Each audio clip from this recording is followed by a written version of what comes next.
Akizungumza na Dodoma TV wakati wa kustaafu kwake, kiongozi huyo anasema amehudumia jamii hiyo kwa miaka 64 na kuwaunganisha na watu wengine sambamba na kutatua changamoto mbalimbali ikiwemo migogoro ardhi, huku akiwa mstari wa mbele kuitaka jamii hiyo kusomesha watoto bila ubaguzi wa kijinsia. Na katika hatua hiyo, Ole Paratikia anasema yeye alisisitiza zaidi jamii hiyo kuacha ubaguzi na utamaduni kandamizi hiyo kuto kuwamilikisha ardhi watoto wa kike.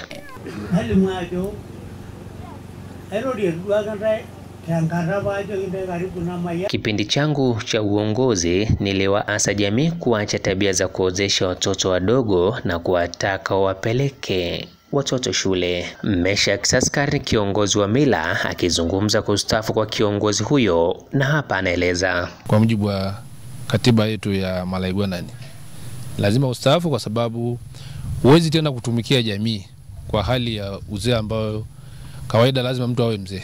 Sio kwamba hana tena uwezo wa kufikiri kiakili ni lo, hapana. Lakini kama nafasi ya uongozi, kwa kweli utabaki kuwa mshauri na rungu yako utabaki nayo pale, lakini huna tena mahali pa kwenda au kwenye vikao, maana tunakwenda vikao mbalimbali paka vya kitaifa. Upande wa familia wakizungumza nafasi ya mzee huyo ambaye kwa hivi sasa ni kikongwe, alikuwa ni msaada mkubwa. Tunasema kwa sababu baba yetu ameshakuwa babu, tukaamua kusema kwamba astaafu. Anasema kwamba yeye abaki kucheza na wajukuu pamoja na ndama wadogo.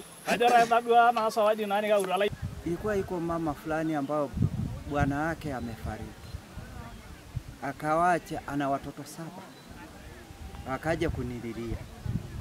Aliacha hana hata ng'ombe moja, lakini ana eka 10 tu. Bwana wake amefariki, nikaja nikasimamia kama bwana ni ya ukoo yao, nikapatia ng'ombe 18 na mbuzi 26. Mara sina baraka nora mwana samia nyor ndena link. Nikiripotia Dodoma TV kutoka hapa wilayani Kiteto mkoani Manyara, mimi ni Kitana Hamisi, kimvuli cha jamii.